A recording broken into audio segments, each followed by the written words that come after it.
Hi children, today we will discuss about third class Telugu lesson తెలివి తక్కువ గాడిద. Children, ఈరోజు తెలివి తక్కువ గాడిద అనే స్టోరీ గురించి చెప్పుకుందాం. ఒకానొక ఊరిలో రామకమల్లుడు అనే చాకలి ఉండేవాడు. అతని దగ్గర ఒక గాడిద, ఒక కుక్క ఉండేది. ఆ రామకమల్లుని ఇంట్లో ఒక రాత్రి ఏం జరిగిందంటే, గాడిద అంటుంది, ఓ సునుకరాజమ్మ, ఆ చెప్పుడు విన్నావా? మన యజమాని ఇంట్లో దొంగ వచ్చాడు అని కుక్కతో గాడిద చెప్తుంది. వస్తే వచ్చాడు, అయితే ఏం చేయమంటావు అంటుంది కుక్క. అదేంటి సోదరా, ఇంట్లో దొంగలు పడితే అరిచి హెచ్చరించటం నీ బాధ్యత కాదా అని అంది గాడిద. నిజమే, కానీ యజమానిగా ఆయన ధర్మాన్ని ఆయన నిర్వర్తించట్లేదు కాబట్టి నేను కూడా ఆయన క్షేమాన్ని పట్టించుకోదలుచుకోలేదు అంది కుక్క. గాడిద, అయ్యయ్యో, ఎంత మాట!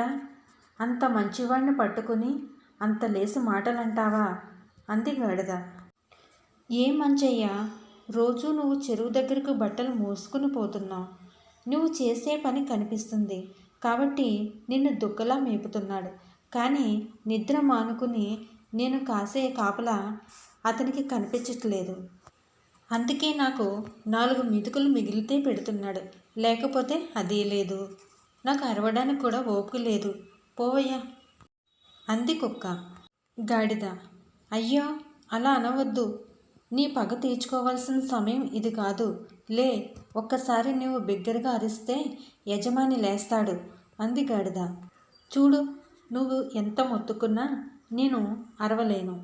ఆకలితో మాడి నా మనసు కూడా మొద్దుబారిపోయింది. బండ చాకరీ చేసే నీకు యజమానిపై ప్రేమ ఉంటే నువ్వే ఏదో ఒకటి చేసుకో అంది కుక్క. చిచ్చి, కుక్క అంటే విశ్వాసానికి మారుపేరు అంటారు. నిన్ను చూస్తుంటే అది తప్పనిపిస్తుంది. నీకంటే గాడిదల నయం అని గాడిద అరవసాగింది.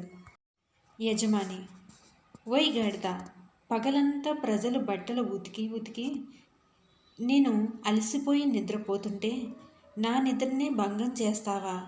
నిన్ను ఇలాగే వదిలేస్తే రోజు నా నిద్రను ఇలాగే భంగం చేస్తావు. ఉండు, నీ పని చెప్తా అని ఆ యజమాని దుడ్డుకర్రతో గాడిదను చితకబాతాడు. అందుకే అన్నారు, ఎవరు చేయవలసిన పని వారే చెయ్యాలి అని. అతి ఉత్సాహానికి పోయి ఎవరో చేయాల్సిన పని మనం చేస్తే ఈ గాడిదలాగే చావు దెబ్బలు తినక తప్పదు.